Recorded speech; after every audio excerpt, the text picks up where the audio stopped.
Hey, look, it's another night, and I just want to say we got a special guest on tonight, and I'm not going to wait any longer because it's been long overdue. Took me a while to get to this stage, but I'm excited to have this lady here on the platform for all of you guys to see for yourself in living color. Uh, the one and only. Uh, Hang on, let's delay a bit.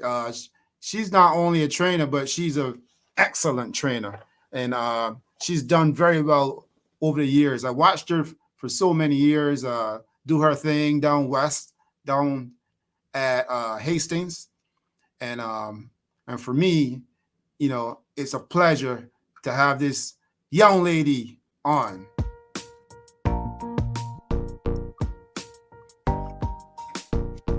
Hey, Barbara. Hi, how are you? Hey, I'm good. Look, I told you earlier, I'm really, really excited to meet you. And now that we're here, I just want to say to you, welcome. Thank you, and thanks very much for having me.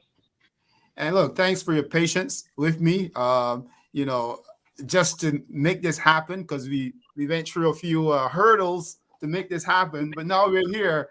I'm very Yeah. excited with the help of your husband, Mike, and just all the supporting staff, just to make this happen. Yes, thanks very much.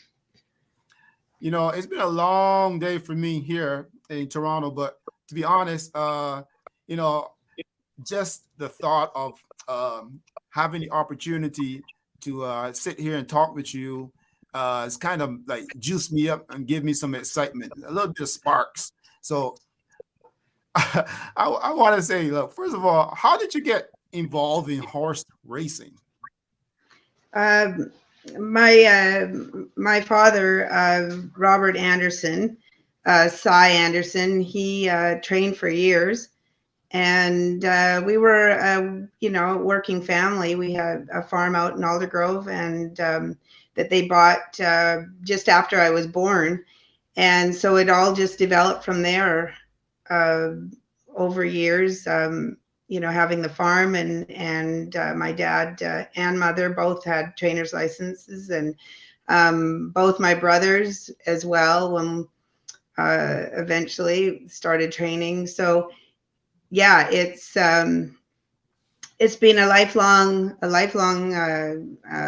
family tradition, I guess, and uh, so that's where it all started, and it just never ended. It's funny you say never ending because a lot of people always say the same thing.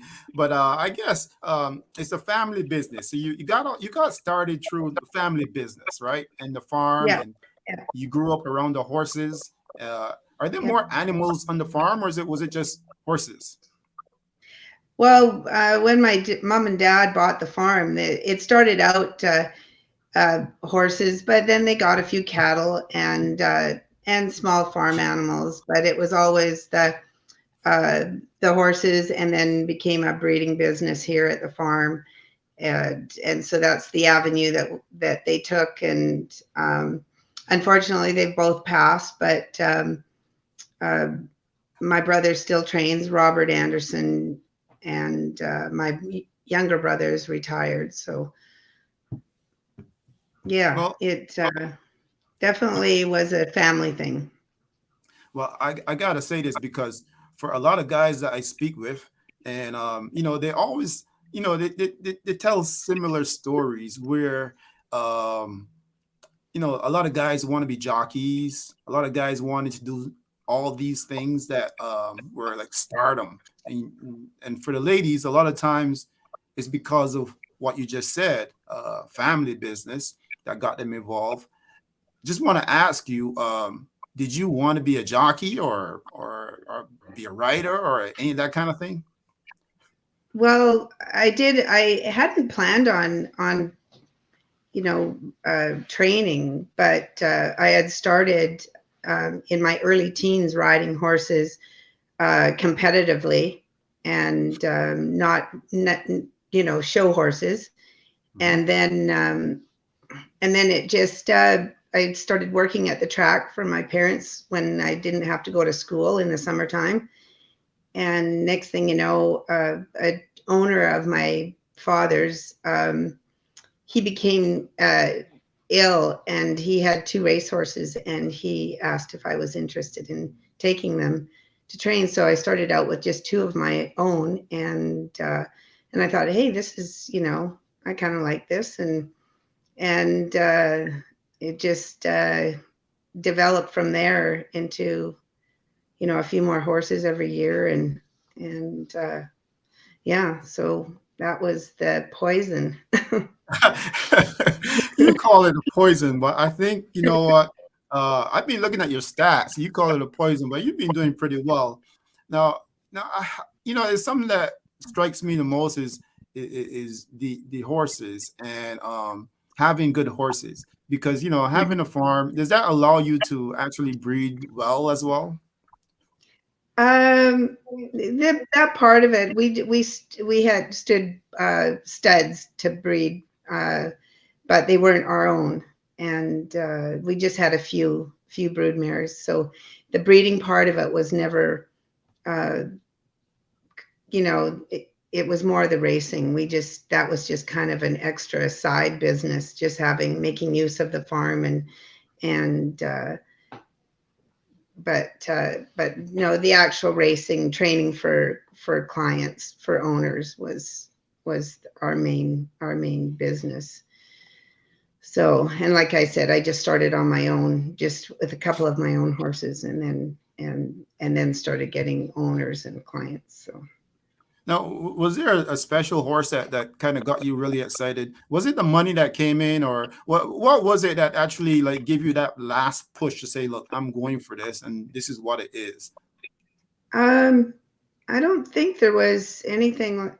Like I said, it was just, it was rewarding, racing horses, and learning, just watching horses develop.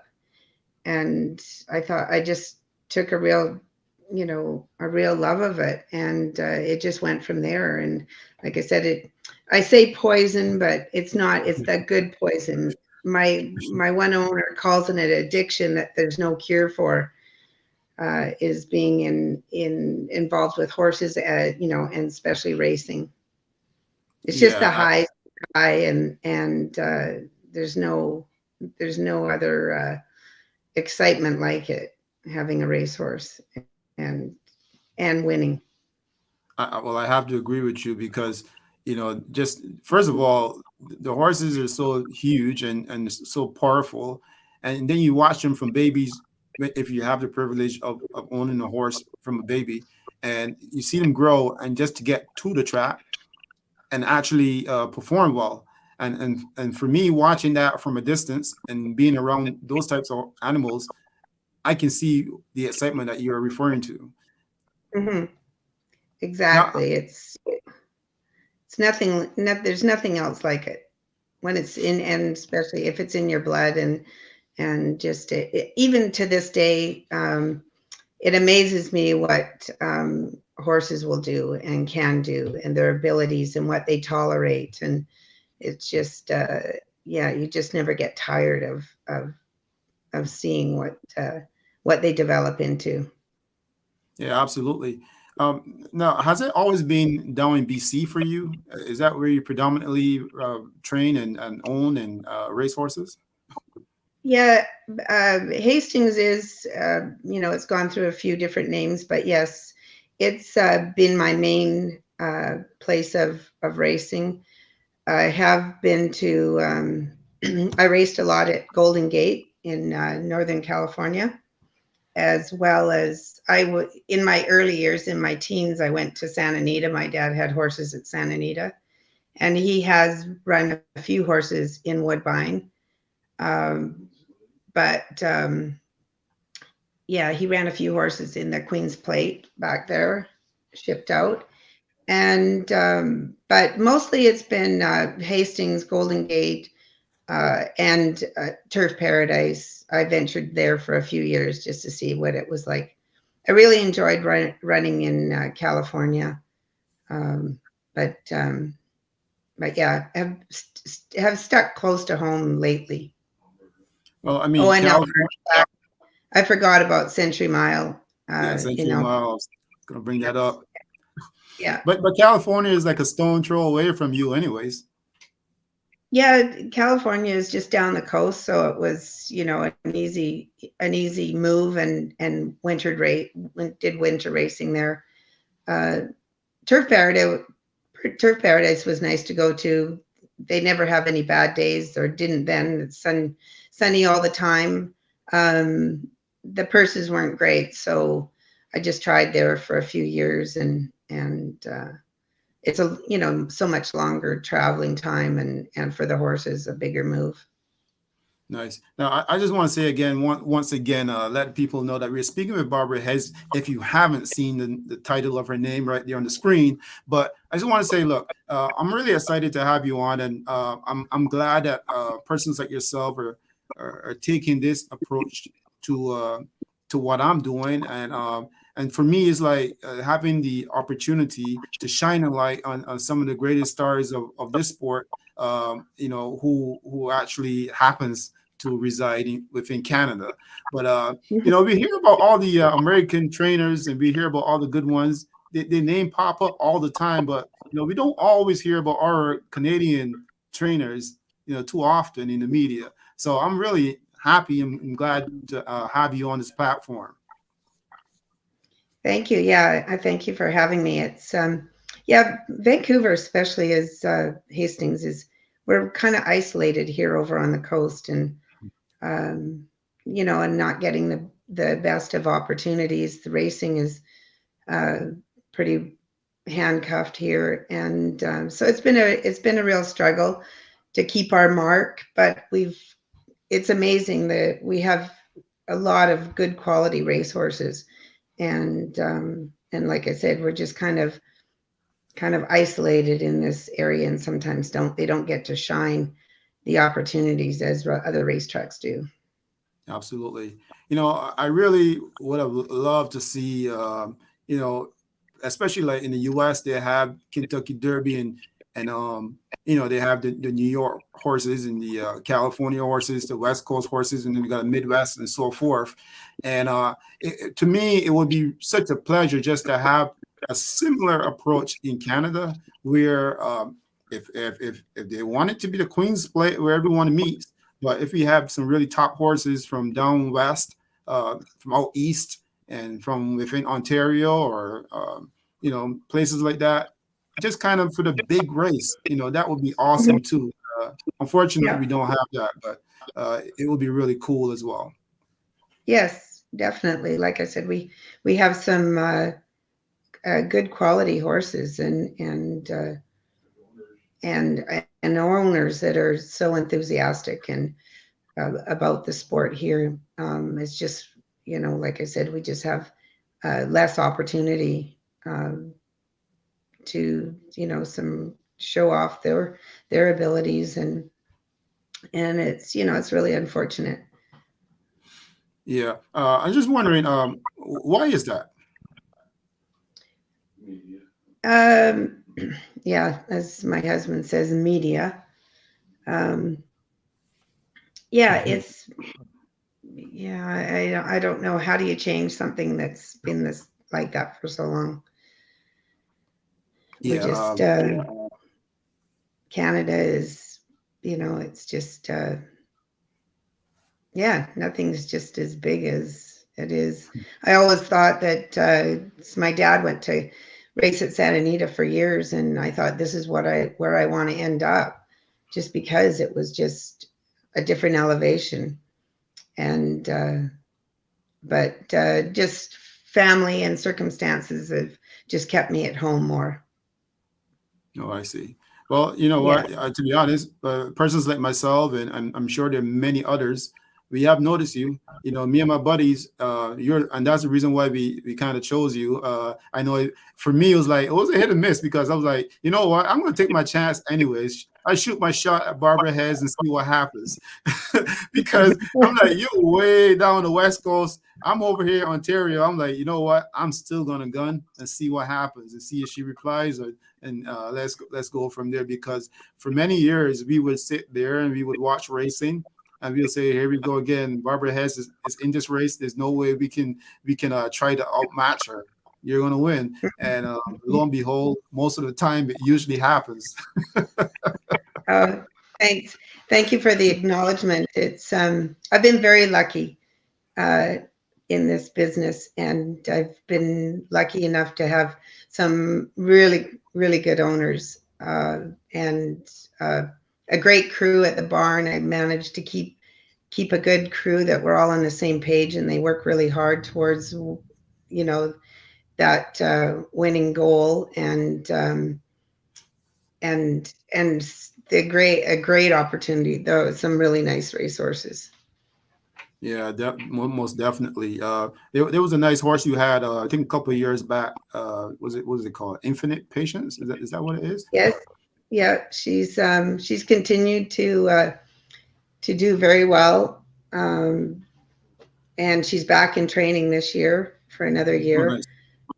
Yes, the most it was unfortunate that with COVID we were shut down in her 3-year-old year, which is the biggest year for the 3-year-olds, colts and fillies. So that was an unfortunate time. It was all of her. That's when all of their earning abilities are, especially in 3-year-old year. And but she hasn't missed a beat. She's just other than that year, I shipped her out to Ontario and to Woodbine. But no, she's still doing her thing. She's amazing. She's probably one of the nicest horses I've trained, and I've been lucky enough to train a lot of nice horses. But yeah, it'll be interesting to see this year how Yes, she. yes, definitely. Yeah, So that makes her. Was she going into what, six? She'd be six now or five? yeah, yeah. Six. 6. Yeah, Yeah, six. Yeah, I can't yeah, wait because sometimes they do actually mature a lot better at 5 and 6 years old. So we'll yeah, see. I'll keep an eye out for that one for sure. It is a runner, yeah, so we'll see. yeah, yeah. Yeah, she's No, amazing, amazing horse. yes, yes, yes, indeed. Um, now, you've grown up on the track. I'm sorry, not on the track, but at the farm. Did you have other jobs before becoming a trainer? Um, I I I did I did um, ride show horses, so I was doing some teaching with them, Hmm. and I did some training with show horses, jumping and resale, and but and I did work at a grocery store once, and felt totally out of place. That didn't last long. I think I lasted 3 months, and I'm thinking, what am I doing here? This isn't for me. So yeah, back to the horses, and away I went. Yeah, that's interesting you say that because sometimes I'm on a back stretch and I'll speak with some of the guys and the girls and they say very similar stories. They go into to different types of jobs and then they'll be like, you know what, I don't belong here. I need to get back with these horses. I need to get back Yeah, to where I feel much more comfortable. So yeah, yes. That it's so true, so true. Yeah. so that always brings a smile to my face when I hear those stories. Who are some Mhm. of the mentors for you as a trainer coming up in this game? Well, I couldn't say anybody else other than my dad. I never did work outside of our family. Mhm. My dad was a very good horseman.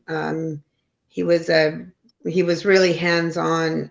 Wasn't afraid to do a lot of the work, and just really taught me good etiquette in the business, and trying to be professional and not worry about really caring for the horse yourself.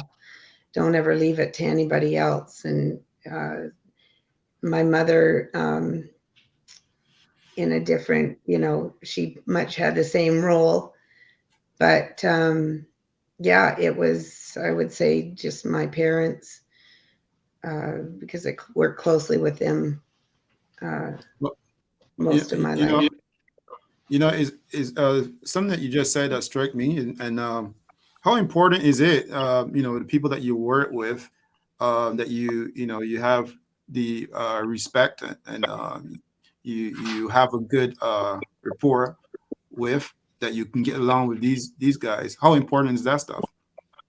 Very. As for, working with my parents, just them teaching me, and they were so involved with the people that worked for them. And I truly believe um, just respecting their efforts and making them feel appreciated, because I couldn't do the job without them having a solid uh, uh, crew behind me. And my parents taught me that, and it's everything, to have a good crew that are on the same page and want to do that work, because it is a lot of work to keep horses happy and healthy and running well. And uh, yeah, it's your relationship with your crew, and um, like I said, I appreciate them, show my appreciation to everything they do in the barn. Nice. Now, a lot of other trainers would say that having some good grooms around usually helps the barn. Um, what would you say to that? Oh yeah, I'm lucky enough to, you can always get help, but it's getting the good help and people that aren't afraid of the work, because it is a lot of work. And uh, most years I have people that are, stick with me a few years, and I've had people work for me 10 years, and you definitely need a really solid crew behind you, the good grooms, and that love the horses, and just makes all the difference. Yeah, that's great to hear, because one of the other female trainers here at Woodbine in Toronto, when I spoke with her, she told me very similar stories, and she told me that she's had this one guy who's worked with her for over 15 years, and it's always great to have someone like that who she know that she can depend on Mm, to be there. yeah. Not many people can rely on one person year after year after year after year, and Yes. to be on the same page as you, with you as well. Yeah, no, you have to think alike when you're with your grooms, and there's, I've been lucky that way, where I've always had some really good grooms working for me, and like I said, just we have a great relationship, and they're there to, do whatever I need them to do, and are happy to do it.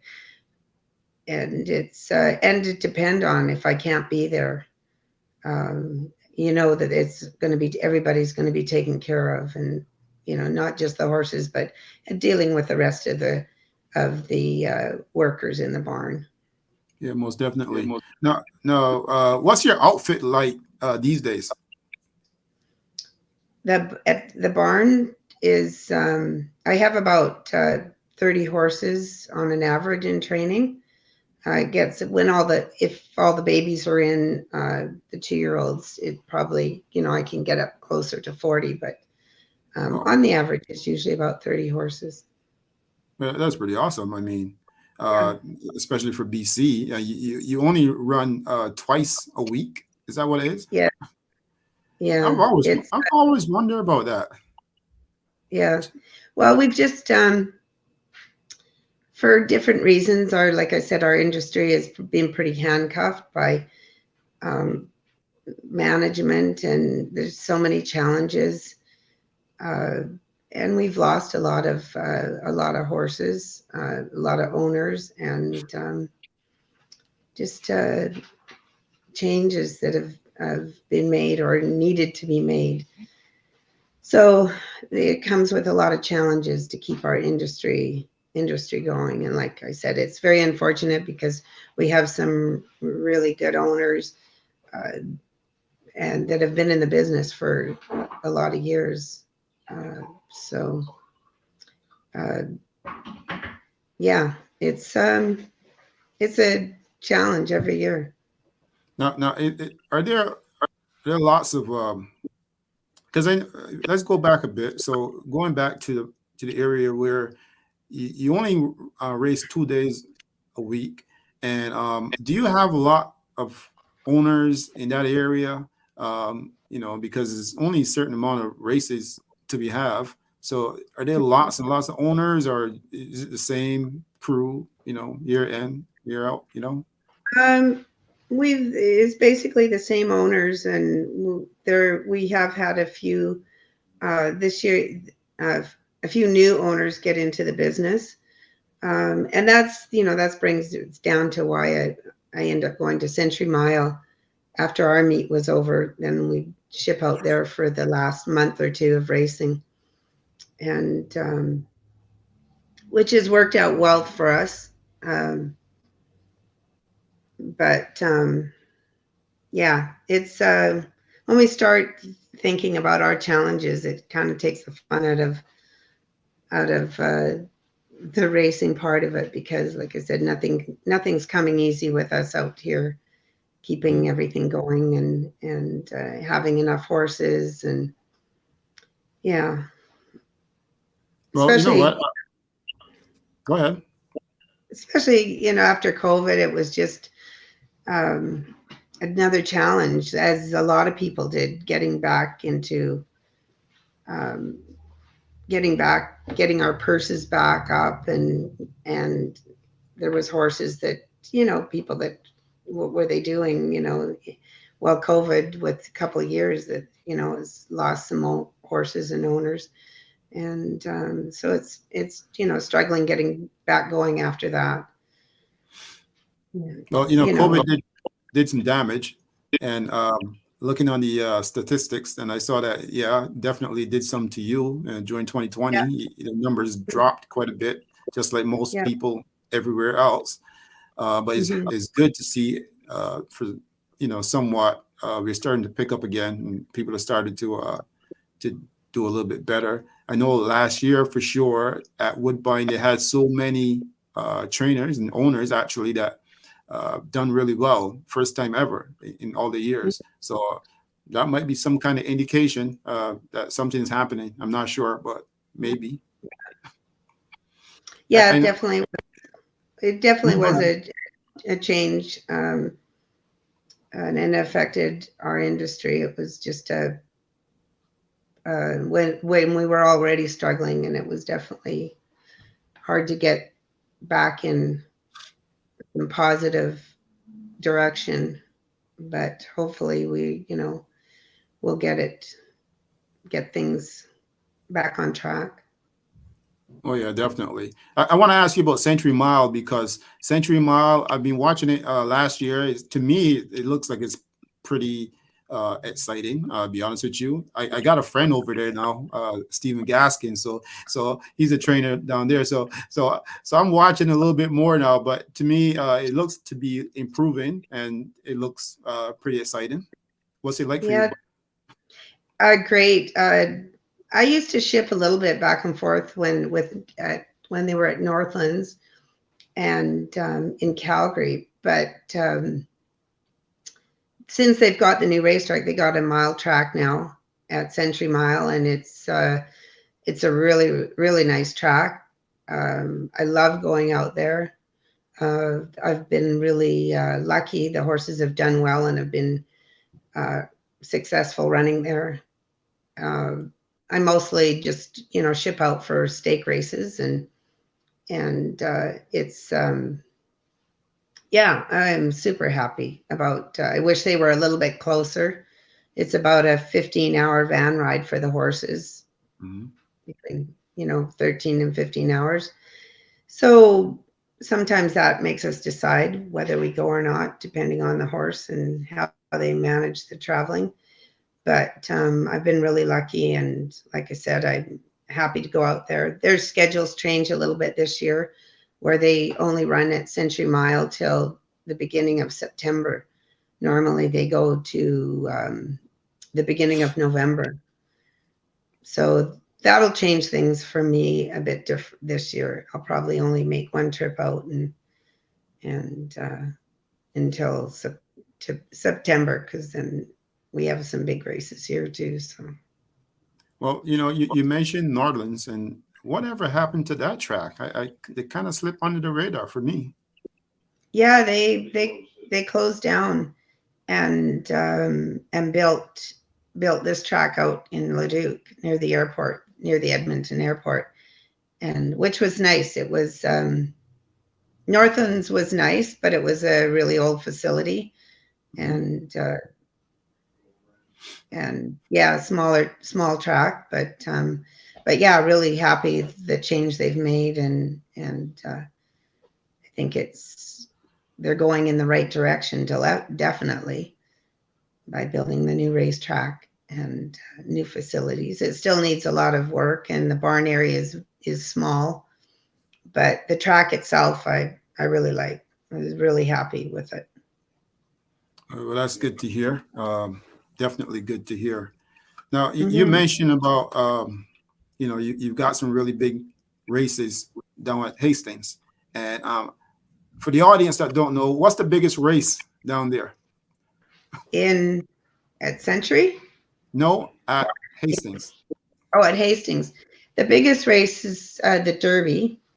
It used to be bigger. The purses come down. I think the most the highest Derby purse was 300,000, and I was lucky enough to win the Derby twice. And it's still, we have a couple. It's 100. I'm not sure if it's 100. I think it's 100, and it might be 125 this year purse, which has come down a lot. And that, like I said, due to everything that's been happening, trying to hold together our purses so there's other bigger races like the Oaks, and they're $100,000 races. We have quite a few of those, but the Derby still is considered our biggest race. Well, you've won that twice, like you said, and not many people have that privilege to win that race. You won quite a few races there, a few greatest stakes races, and that's one of them. You won the BC Premier Handicap. Is that what it's called? And the Ballerina as well. Yeah. You won that twice. Yeah. Whatever happened to Trick of the North? Trick of the North, we retired him. He ended up having getting an injury and pulled some ligaments. So we retired him, and then he went on to be a show horse. But he was a lovely horse. Oh, wow. Yeah. He held the record at Golden Gate for a flat mile for years. Now, I do remember that horse running across there. Yes, absolutely. I remember that horse running down there. And maybe that's why it stands out so much in my mind. Yes. Yeah. He was a very exciting horse to watch run. And I think he's won his first stake race at something like 7 or 8 years old. Wow. He went through a few different trainers, and I got lucky to pick up the tail end of his career, and he ended up winning some stakes and running in Golden Gate and holding the record. That was pretty exciting. Now, do you always keep ties on the horses that you've encountered and trained? Do you have a memory like that? I probably could have a better memory, but I do keep track of the horses, or always get someone. Technology today, you can keep track of so much, and people getting in touch with you. You trained my racehorse or my show horse, and so there's always someone touching base with old horses I have had. Yeah, that's pretty awesome. I remember one of the guys that I spoke with last year. and I think he won the Queen Split many years ago, and the horse was very very old right now. So it was kind of interesting watching him, the reaction of his face, seeing the horse as the horse has matured to this days. So Yes. it's always good to hear the stories and watch the reaction from the guys involved, like yourself and the jockeys and so forth. Yeah. Yeah. It's nice to see that they have a life after retirement and keeping track of their success continuing on. So Now, you do have some really good horses down west, and those horses. For me, the one thing that stands out the most is that those horses are able to run really quickly and the stamina. Uh, is it because of the type of track that Hastings have, or it seems like a like a black dirt track? It just uh, seems unique. yeah, no, our track is obviously it's a bull ring, but we do have it's kind of a sand mix track, but a majority of it's a sand. But I think a lot of it is our track is quite banked. The turns are very negotiable, but because of the surface is quite banked, so horses can keep a good speed. I remember Emma Jane came out and rode one year, and she came out for a stakes race. I think it might have been the year that I won the Derby, but she rode a horse for me before the Derby race, and I said, so what do you think of the racetrack? Because I know coming from a mile racetrack is a big difference. And she says, I felt like it was on a turn the whole time. So it was yeah, she said, because you're like a roller derby. Those turns, you just lean in, and the horses were so adapted to it. They just switch leads and lean into the turn. So I guess they get used to it, and because it's so well banked that they don't lose stride. Hey, that's interesting that you say that because the racetrack in Barbados is very similar, at least from me watching it. So I all I see is turns and turns and turns, and I see that Rocco Boyne, he rode for you maybe a few times down there, Yeah. and for him that must have felt at home. Yeah. Yes. I'm sure. Yeah. I love Rocco. He's a great guy and such a good rider. We had some good luck together. Yes, yes, I did see that in the past. Yeah. That's awesome. He's one of my boys there. I met him last year, and we've continued to speak. He's going to Yeah. Barbados actually in a few days to ride in in their biggest race down there this year. Okay. Yeah, it Oh, should be interesting. yeah, that's exciting. Exciting. Very exciting. Yes, it is.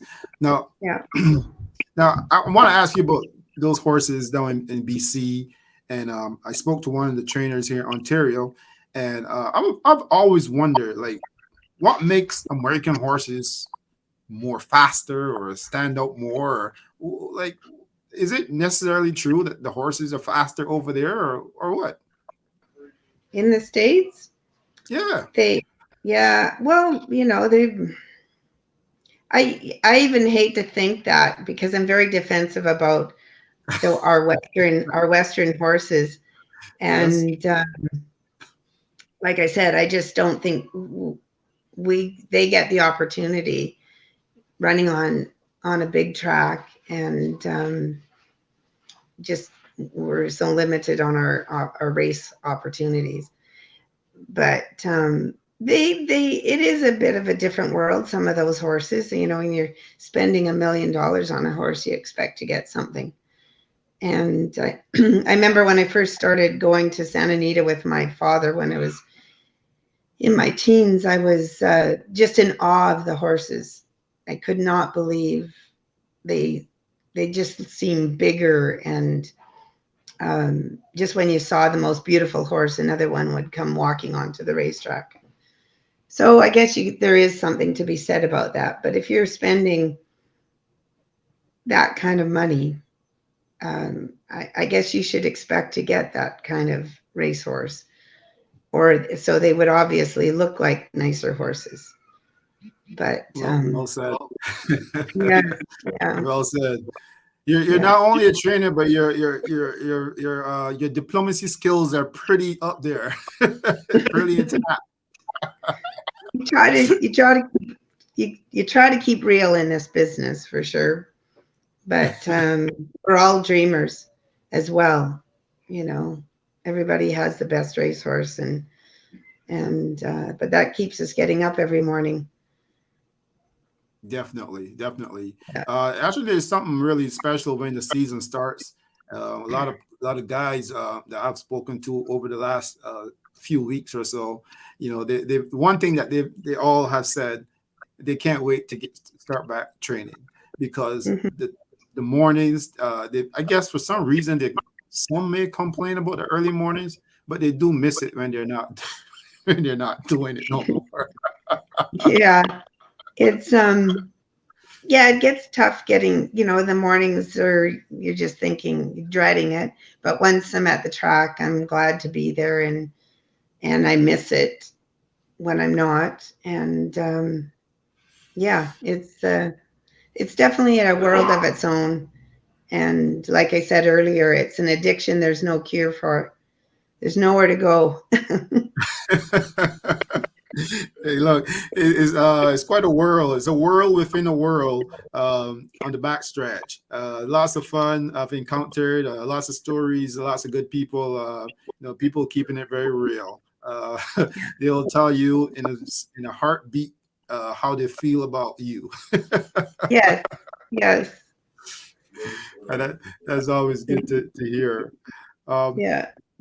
now, is Hastings shaping up this year to be any different, or just back on the treadmill, business as usual? Well, every year we're trying, especially like I said, since COVID, we're still recovering. Um, having keeping our purse level up to the best that we can, and we'd like to think that we're going to get better every year and get more horses and new owners. It's always our goal. More race days is a big deal. If we race more days, it keeps horses at home instead of going somewhere else. And so those are all our challenges that, is every year, especially the last few years, that we're trying to keep it going. Now, there's been a few trainers from down west that have made their way over here to Ontario, and you stayed home. Was that ever a thought coming this way? Uh, yeah, it has. To be honest, I'm not really keen on the synthetic racetrack. I was in Golden Gate when they introduced the Tapeta surface there, and it was at first I would consider it as being a disaster. There was a lot of horses that got soft tissue injuries. I'm not saying uh, just mine, but in the trainers population, they had a lot of problems. Um, Mhm. so I've always had this, you know, in the back of my mind, the synthetic track is always kind of a little intimidating, and I much prefer a dirt track, running on a dirt track. Now, is that because of the Hastings racetrack, or I mean, you've sent your horses to other tracks as well, but is that Mhm. mainly because of the Hastings and your horses mainly run down there? Well, when I was at Golden Gate and they resurfaced there, which they had so many challenges with because they get a lot of rain there. So with a lot of rain, you have to have a track that can handle that rain, which that's why we have this a lot of sand in our surface. But I just watched what it did to horses. And I had horses that I had been running in Vancouver, and when I ran them at Golden Gate, they just either they liked it or they just didn't. I couldn't get them to run a jump over it. And so I find that the dirt track's a lot fairer to the horse population, because you're getting, it's like running a horse on the turf. Some horses can't handle the turf, and some horses are dirt horses, and it's same with synthetic. And it should be classed separately as, you know, having a dirt track, a synthetic track, and a turf track. But yeah, it's just a surface, not for every horse. And there's no turf track at Hastings, right? No, unfortunately, there isn't. It would be nice to. I really liked running the horses on the turf track. I got to do that at Turf Paradise and at Golden Gate. And yeah, I think it's a real asset to any racetrack to have that opportunity. Oh yeah, definitely. I've often wondered about BC racing, and if Hastings doesn't happen, then what happens to the industry? What happens to the race world down there? Without having a turf track? No, without having Hastings. Oh, just if we don't have racing at all. Yeah, it's I myself, I know that if we didn't have, if Hastings wasn't here, we would definitely, I myself would be definitely racing somewhere else. But if that ever happened, you're gonna, unfortunately, would lose a lot of owners, because there's, like any racetrack, there's your owners that love coming to the races and watching their horses. And then there's the other, I have owners that live out of town, and they get to watch it via TV. So it's, Mm-hmm. so they're happy with that. But there are the owners that really love to come to the track and watch their horses. I mean, that's what it's all about for them. So, unfortunately, yeah, it would, be you could see, like, trainers, there'd be trainers that could go somewhere else, but on a majority it would, just force them to retire. Now, that's interesting, and let's hope that that never happens. But you've had some really special horses that made that trip from Hastings, and I know that the horses down there, like I said earlier, I think they're pretty decent horses. Um, I've always wondered about generating that industry and getting it back to where it used to be. I mean, you said the purses have kind of fell, and now the biggest purse probably is like 125 right now. That's what it is. Mhm. And Yes. that's a considerable shrink from over the years. Hmm. And what's it like? What's the feeling like amongst the other trainers, especially when stuff like that happens? uh, it's not to make it any more dismal than it is, but we're going to need a lot of help. I mean, anywhere, any track that has money are going to get horses. But our track, unless our purses go up, but also to the bull ring, there's a lot of reasoning, and a lot of your management to a racetrack has to be really behind you and love racing and want to really promote it. And if you don't have that, it's just going to be a struggle. And yeah, it's without pointing fingers or anything, but you definitely have to have uh, the management to back you and want racing and want to have good racing Now, and put now on a good. your horse, Infinite Patience. Um, will she be training under your name here in Ontario, or is she training in Hastings? She's at training at Hastings. We went as um, a 3-year-old there. Lauren So she's Richards had to her. be sure she's not coming back here. There is not a plan. I don't like to plan too far ahead. Uh, the horses seem to tell you anyway what's, sometimes they interfere with the plans. But yeah, it's nothing's off the table with her. I think she deserves the opportunity to show her stuff and how nice she is.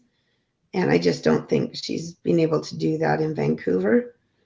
Um, so the thought, like I said, I don't exclude anything out to what her plans could be.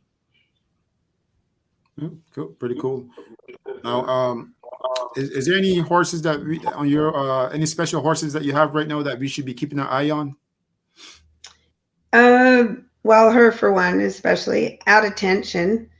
He really came to himself last year and had an amazing year. Um, yeah, he won. He won $300,000 races.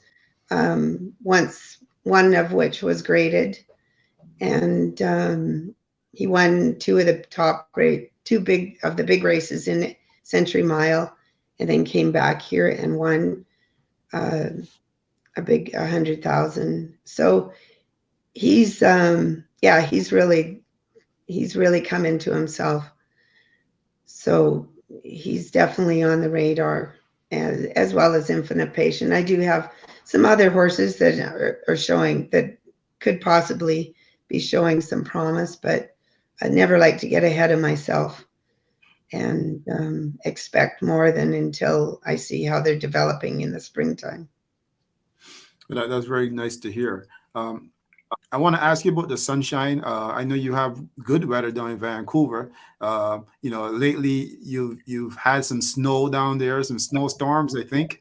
And is it changing? Are you getting Ontario weather now? And is that affecting the horses? Yeah, well, right now we're getting a real cold spell just this last couple days, and it does affect training here. Our track is was frozen today, so we couldn't train.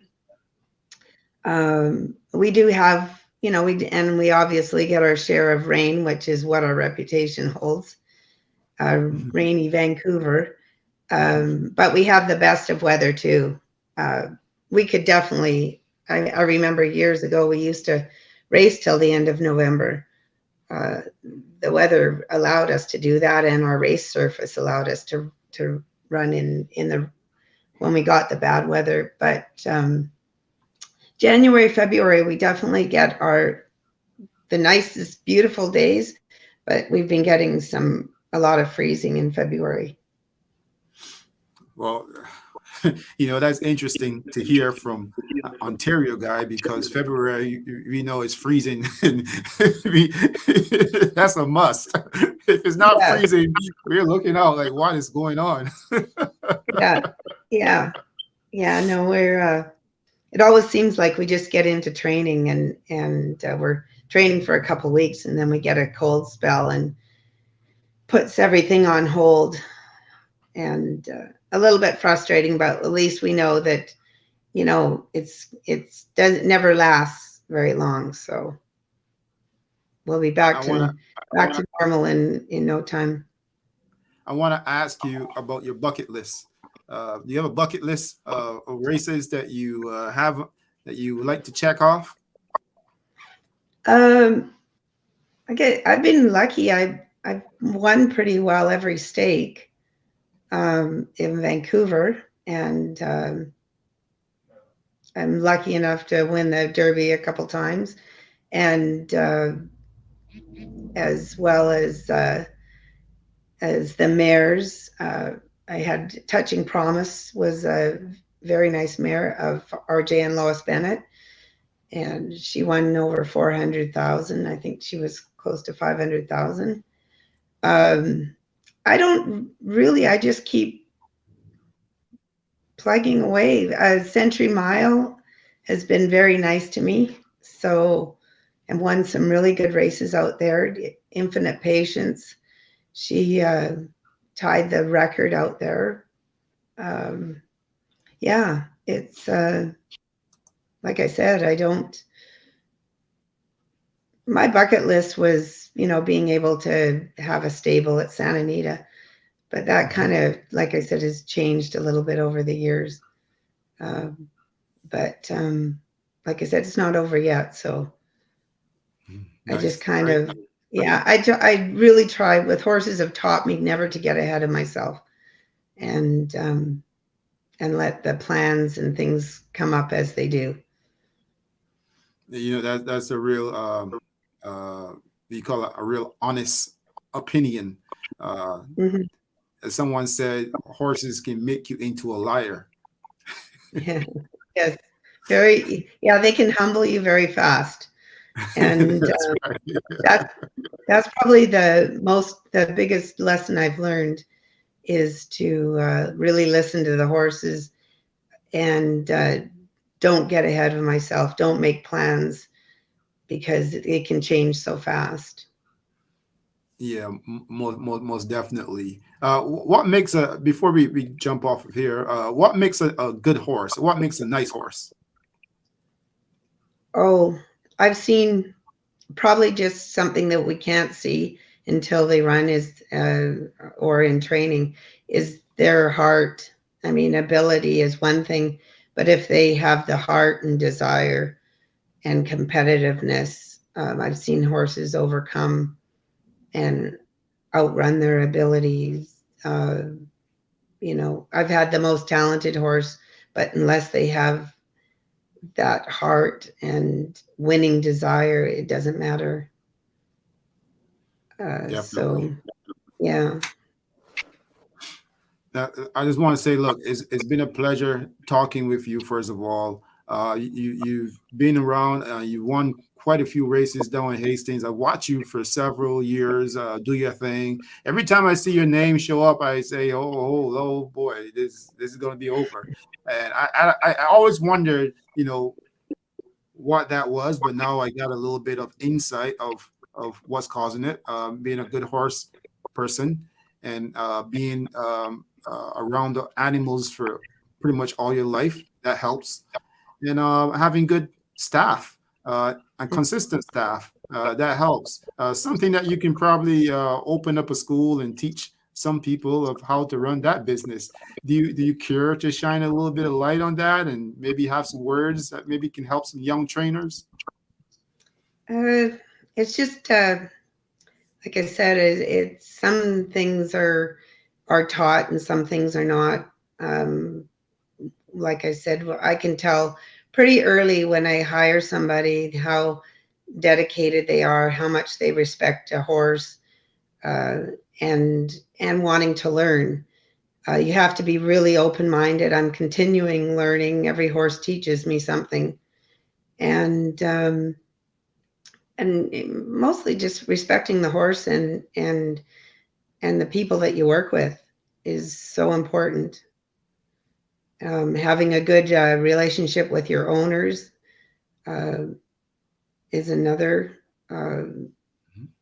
Yeah, it's just the it's a bit of everything thrown in, and it's something you learn. Hopefully, you learn by being open minded, and uh, over the years, it's something that you don't learn overnight, but you try to keep an open mind and learn like I said, I'm still learning and keep an open mind and have a good relationship with my owners, my staff, everybody involved uh, with the with your barn. It's just keeps everybody going and the horses making sure they're happy and because you're going to get a lot more out of a horse that's happy with what he's doing. Well, I'm really hoping that a lot of people who are watching and people out there definitely can take those words and consider those words seriously, because it goes a long way. You're speaking to not only one of the best, but she's one of the best out there, and she's proven it. She's done her thing. She's done the best with the purses down in Vancouver. She's done the best with the horses that she's had, and at the track that she's been at, and the tracks that she's been at. Uh, this opportunity really is to shine a light on some of the greatest out there, and definitely Barbara Heads is right there with some of the greatest. Barbara, I want to thank you for being here. Thank you for joining me. Well, thank you, Derek, and that was very kind, some kind words, and I really appreciate the opportunity meeting you and getting to speak. Hey, look, I'll tell you what, I'll check in with you, and when the season starts, maybe I'll reach back to you, and hopefully when we talk again is when you have that mantle with one of those big derby prizes and that big old smile on your face. Hopefully I see Mike beside you as well. Yeah, he's he, thank goodness, and we got connected today. That's great. So once again, thank you for joining me. For the people here in Ontario who probably getting used to all the young heads, this is Barbara Heads, and for old heads like me, it's always a pleasure. And now I know what you look like, and it's a great pleasure to meet you. Thank you. Until next time. Thanks again. Thank you so much. Sure. All right. Thank you. For me, this honestly it's been a thrill just to meet this lady.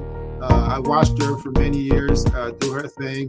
Like I said earlier, me and my friends sometimes we'll sit and we'll watch racing, and we'll see the horses pop up on the screen, and we see Barbara Heads as the trainer, and then we roll our eyes and we say, "It's over, it's over." And she just does her thing, man. So you know what? Until next time, we'll do this again. Until next time.